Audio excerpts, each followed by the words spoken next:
ರಥಸಪ್ತಮಿ ಸೋಮವಾರದಿಂದ ಶನಿವಾರ ಸಂಜೆ 6 ಗಂಟೆಗೆ. ಎಸ್ ಪುಟ್ಟ, ನಾನೇ ನಿನ್ ಸ್ವಂತ ಅಪ್ಪ.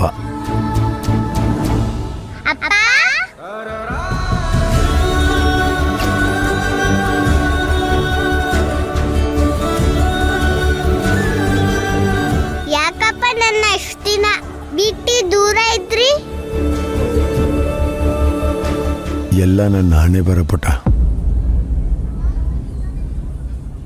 ಅಪ್ಪ, ನನ್ನನ್ನ ಇನ್ಮೇಲಿಂದ ಬಿಟ್ಟು ಹೋಗ್ಬೇಡಿ. ಖಂಡಿತ ಯಾವತ್ತೂ ನೀನು ಬಿಟ್ಟೋಗಲ್ಲ, ಬಿಟ್ಟೋಗಲ್ಲ ಕಂದ.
ಪಲ್ಲವಿ, ಯಾಕೆ ಮಾವ ಇಷ್ಟೊಂದು ಗಾಬರಿ ಆಗಿದ್ದೀರಾ? ಏನಲ್ಲ, ಮನೆ ಹತ್ರ ಯಾರಾದ್ರೂ ಬಂದಾಗ ಅವ್ರಿಗೆ ಮುಖ ಕೊಟ್ಟು ಮಾತಾಡಿಸ್ದೆ. ಈ ರೀತಿ ಬಂದಿದ್ದು ನಾನು ಯಾವತ್ತೂ ನೋಡಿರಲಿಲ್ಲ. ನಿನ್ನ ಮನಸ್ಸಲ್ಲಿ ಯಾವುದೋ ದೊಡ್ಡ ಚಿಂತೆ ಕಾಡ್ತಾ ಇದೆ. ಪಲ್ಲವಿ, ಏನಾಯ್ತಮ್ಮ?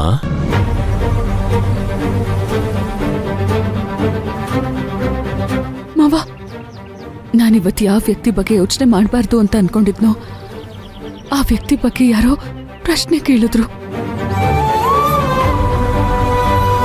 ಯಾರ ಬಗ್ಗೆ ಕೇಳಿದ್ರು? ಯಾರು ಕೇಳಿದ್ರಮ್ಮ? ಆ ಭೀಮಾಂಬಿಕಾ ಅವರು ಇದ್ದಕ್ಕಿದ್ದ ಹಾಗೆ ಕಾಲ್ ಮಾಡಿ ತ್ರಿವಿಕ್ರಮ್ ಬಗ್ಗೆ ಕೇಳಿದ್ರು ಮಾವ. ಹೇಗಿದ್ದಾನೆ ನಿನ್ ಗಂಡ, ಹಾಗೆ ಹೀಗೆ ಅಂತ ಏನೇನೋ ಮಾತಾಡಿದ್ರು. ಆದ್ರಿಂದ ಏನೋ ಆತಂಕ ಮಾವ. ಇಷ್ಟು ದಿವಸ ಅವನೆಲ್ಲಿದ್ದಾನೆ ಅಂತ ಕೂಡ ನಾನು ತಲೆ ಕೆಡ್ಸ್ಕೊಂಡಿರ್ಲಿಲ್ಲ. ಆದ್ರೆ ಇವಾಗ ಆ ಹಿಂಗ್ಸು ನನ್ನ ಪಾಡಿಗೆ ನಾನಿದ್ರು ಸುಮ್ಮನೆ ಇರಲ್ಲ. ಕಾಲ್ ಮಾಡಿ ಏನಾದ್ರೂ ತೊಂದರೆ ಕೊಡ್ತಾನೆ ಇರ್ತಾರೆ.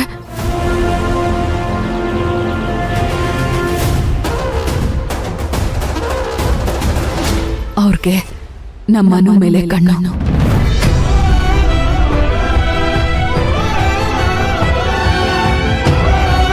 ಹೇಗಾದ್ರೂ ಮಾಡಿ ಅನುನ ಪಡ್ಕೋಬೇಕು ಅಂತ ಬೇರೆ ಏನೇನೋ ಸಂಚು ಮಾಡ್ತಾನೆ ಇದ್ದಾರೆ.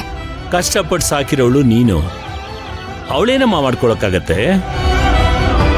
ಅದೇನೇ ಆದ್ರೂ ಅನು ನಾನು ಹೆತ್ತ ಮಗಳಲ್ಲ ಅಂತ ಪ್ರೂವ್ ಆದ್ರೆ ನಾನು ಅವಳನ್ನ ಬಿಟ್ಕೊಡ್ಲೇಬೇಕಾಗತ್ತೆ ಮಾವ. ನಾನು ನನ್ನನ್ನು ಕಳ್ಕೋಬೇಕಾಗತ್ತೆ. ಹಾಗೆಲ್ಲ ಏನು ಆಗಲ್ಲಮ್ಮ, ನೀನ್ ಧೈರ್ಯವಾಗಿರು. ನಾನ್ ಧೈರ್ಯ ತಂದ್ಕೋಬೇಕು ಅಂತ ತುಂಬಾ ಪ್ರಯತ್ನ ಮಾಡ್ತಿದ್ದೀನಿ ಮಾವ, ಆದ್ರೆ ನನ್ ಕೈಯಲ್ಲಿ ಆಗ್ತಿಲ್ಲ. ನನ್ ಮಗಳನ್ನ ನಾನು ಕಳ್ಕೊತಿದ್ದೀನ ಅಂತ ಭಯ ಆಗ್ತಿದೆ ನನಗೆ. ಅವಳೇನೋ ಸುಮ್ಮನೆ ಮಾತಿ ಕೇಳಿರ್ಬೋದು, ಯಾಕಮ್ಮ ಟೆನ್ಷನ್ ಆಗ್ತೀಯಾ? ಇಲ್ಲ, ಆ ಭೀಮಾಂಬಿಕಾ ಸುಮ್ನೆ ತ್ರಿವಿಕ್ರಮ್ ಹೆಸರು ತೆಗ್ದಿರಲ್ಲ ಮಾವ. ಇದ್ರ ಹಿಂದೆ ಏನೋ ಒಂದು ದುರುದ್ದೇಶ ಇಟ್ಕೊಂಡೇ ಮಾಡಿರ್ತಾಳೆ. ಯಾವುದಕ್ಕೂ ನಾನು ತುಂಬಾ ತುಂಬಾ ಹುಷಾರಾಗಿರ್ಬೇಕು ಮಾವ.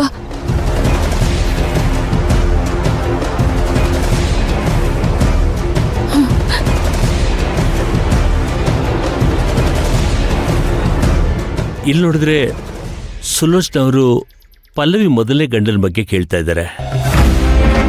ಆ ಕಡೆ ತ್ರಿವಿಕ್ರಮ್ ಸತ್ತೋದ ಅಂತ ನನ್ನ ಹೆಂಡತಿ ಹೇಳ್ತಾ ಇದ್ದಾಳೆ. ಇನ್ನೊಂದು ಕಡೆ ಭೀಮಾಂಬಿಕೆನೋ ವಸ್ತುಸ್ಥಿತಿ ಕೇಳ್ತಾಳೆ. ಆ ಪಾಪಿ ಮೊನ್ನೆ ನನ್ನ ಕಣ್ಗೂ ಕಾಣಿಸ್ಕೊಂಡ.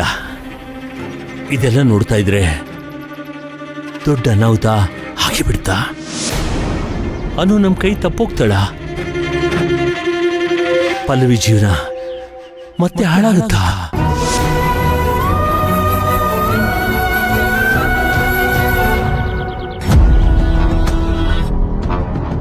ಛೇ, ಏನು ಆಗ್ಬಾರ್ದು ಅಂತ ಅನ್ಕೊಂಡಿದ್ನೋ ಅದೇ ಆಗ್ತಿದೆ. ಪಲ್ಲವಿ ವಿಕ್ರಾಂತ್ ಮದ್ವೆನ ಹೇಗ್ ನಿಲ್ಲಿಸ್ಲಿ?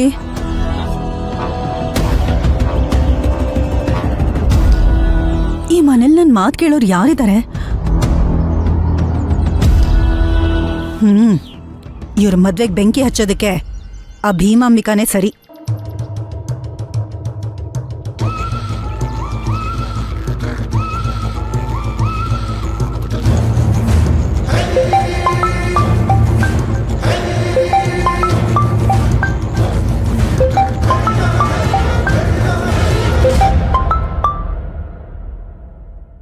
ಹೇಳ. ಅದು ಮೇಡಮ್, ಒಂದು ದೊಡ್ಡ ಎಡ್ವರ್ಟ್ ಆಗಿದೆ. ಅದನ್ನ ತಡೆಯೋದಕ್ಕೆ ನಿಮ್ಮಿಂದ ಮಾತ್ರ ಸಾಧ್ಯ. ಇಲ್ಲೇ ಇದ್ರೆ ಈ ಪಲ್ಲವಿ ಲೈಫಲ್ಲಿ ಆರಾಮಾಗಿ ಸೆಟ್ಲ್ ಆಗ್ಬಿಡ್ತಾಳೆ. ಅದೇನು ಅಂತ ಸರಿಯಾಗಿ ಹೇಳ. ಮೇಡಮ್, ಪಲ್ಲವಿ ವಿಕ್ರಾಂತ್ ಮದುವೆ ವಿಚಾರ ತುಂಬಾ ಸೀರಿಯಸ್ ಆಗಿ ಹೋಗ್ತಿದೆ. ಇಲ್ಲಾಗ್ತಿರೋದೆಲ್ಲ ನೋಡ್ತಾ ಇದ್ರೆ ನಮ್ಮ ಮನೆಯವರೆಲ್ಲ ಸೇರಿ ಅವರಿಬ್ಬರನ್ನು ಒಪ್ಸೋ ಸೂಚನೆ ಕಾಣ್ತಿದೆ. ನಿಮ್ ಶತ್ರುಗಳು ಮದ್ವೆ ಮಾಡ್ಕೊಂಡು ನೆಮ್ಮದಿಯಾಗಿರೋದನ್ನ ನೀವ್ ನೋಡ್ಬೇಕಾ? ಅದ್ ನಿಮಗ್ ಬೇಕಾ? ಅದೇ ಮನೆಯಲ್ಲಿದ್ಯಾ? ಆಗದನ್ನ ತಡೆಯೋದ್ ಬಿಟ್ಟು ಹೇಳಿ ಹಂಗ್ ನನಗ್ ಫೋನ್ ಮಾಡಕತ್ತಿಯಲ್ಲ. ಛೇ, ಎಂತ ಮಾನ್ಗೆಟ್ ಹೆಂಗ್ಸ್ ನೀನು. ಏನ್ ಮೇಡಮ್ ಈ ತರ ಬೈತಿದ್ದೀರಾ? ಈ ಮನೇಲಿ ನನ್ ಮಾತ್ ಕೇಳೋರು ಯಾರಿದಾರೆ ಹೇಳಿ? ನಾನಂತೂ ಆಟಕ್ಕುಂಟು ಲೆಕ್ಕಗಿಲ್ಲ ಈ ಮನೇಲಿ. ಅದಕ್ಕೆ ನಾನು ನಿಮಗೆ ಕಾಲ್ ಮಾಡಿದ್ದು. ಈ ಮದ್ವೆ ನಿಲ್ಲಿಸ್ಬೇಕು ಅಂದ್ರೆ ನಮ್ಮ ಹತ್ರ ಒಂದು ದಾರಿ ಇದೆ. ಏನು? ಪಲ್ಲವಿ ಗಂಡ ತ್ರಿವಿಕ್ರಮ್ನ ಹುಡುಕ್ಸೋದು. ಮೇಡಮ್, ನನಗ್ ಗೊತ್ತಿರೋ ಪ್ರಕಾರ ಇವಳು ಗಂಡನ ಜೊತೆ ಡಿವೋರ್ಸ್ ತಗೊಂಡಿದ್ದಾಳೋ ಇಲ್ವೋ ಅಂತ ನನಗಷ್ಟು ಗೊತ್ತಾಗ್ತಿಲ್ಲ. ಇವಳು ಹಾಗೆ ಬಿಟ್ಟು ಬಂದಿರ್ಬೇಕು ಅಂತ ಅನ್ಸುತ್ತೆ. ಅಲ್ಲ, ಗಂಡ ತ್ರಿವಿಕ್ರಮ್ ಬದುಕಿರೋವಾಗ ಇವಳು ಹೇಗ್ ವಿಕ್ರಾಂತ್ನ ಮದ್ವೆ ಆಗ್ತಾಳೆ? ಆ ರೀತಿ ಆಗಲ್ಲ ಅಲ್ವಾ? ಅದಕ್ಕೆ ಮೇಡಮ್ ಹೇಳ್ತಾ ಇರೋದು, ಹೇಗಾದ್ರೂ ಮಾಡಿ ತ್ರಿವಿಕ್ರಮ್ನ ಹುಡುಕಿ ತಂದು ಇವಳ ಮುಂದೆ ನಿಲ್ಸಿ. ಈ ಪಲ್ಲವಿ ಅದ್ ಹೇಗ್ ಮದ್ವೆ ಆಗ್ತಾಳೆ ಅಂತ ನಾನು ನೋಡ್ತೀನಿ. ಏ ಮಾನಗೆಟ್ಟ ಹೆಂಗ್ಸೆ, ನಿನ್ನಂತ ಬಂಡ್ ಹೆಂಗ್ಸ್ನ ನನ್ ಜೀವನದಲ್ಲಿ ನೋಡಿಲ್ಲ. ಏನ್ ಮೇಡಮ್ ನೀವು, ನಿಮ್ಗೆ ಇನ್ಫಾರ್ಮೇಶನ್ ಕೊಡೋಣ ಅಂತ ಕಾಲ್ ಮಾಡಿದ್ರೆ ನೀವು ನಂಗೆ ಬೈತಾ ಇದ್ದೀರಾ? ಅಲ್ಲ, ಆ ಪಲ್ಲವಿ ಗಂಡ ಯಾರು ಅಂತ ಕಂಡಿಡಿ ಅಂತ ಆ ಕೆಲಸ ನಿನಗೆ ನಾನು ಕೊಟ್ಟಿದ್ನಾ, ಅಥವಾ ನೀನ್ ನನಗೆ ಕೊಡ್ಬೇಕಾ? ಅದು ಮೇಡಮ್, ನೀವೇ ನನಗೆ ಕೊಟ್ಟಿದ್ದು. ಮತ್ತೆ ನಾನ್ ನಿನಗೆ ಕೊಟ್ಟಿರೋ ಕೆಲಸ ವಾಪಸ್ ನನಗೆ ಕೊಡಕತ್ತೇನು? ಮನುಷ್ಯನ್ಗೆ ಕಿಂಚಿತವಾದ್ರೂ ಮಾನ ಮರ್ಯಾದೆ ಎಲ್ಲ ಇರ್ಬೇಕಾ?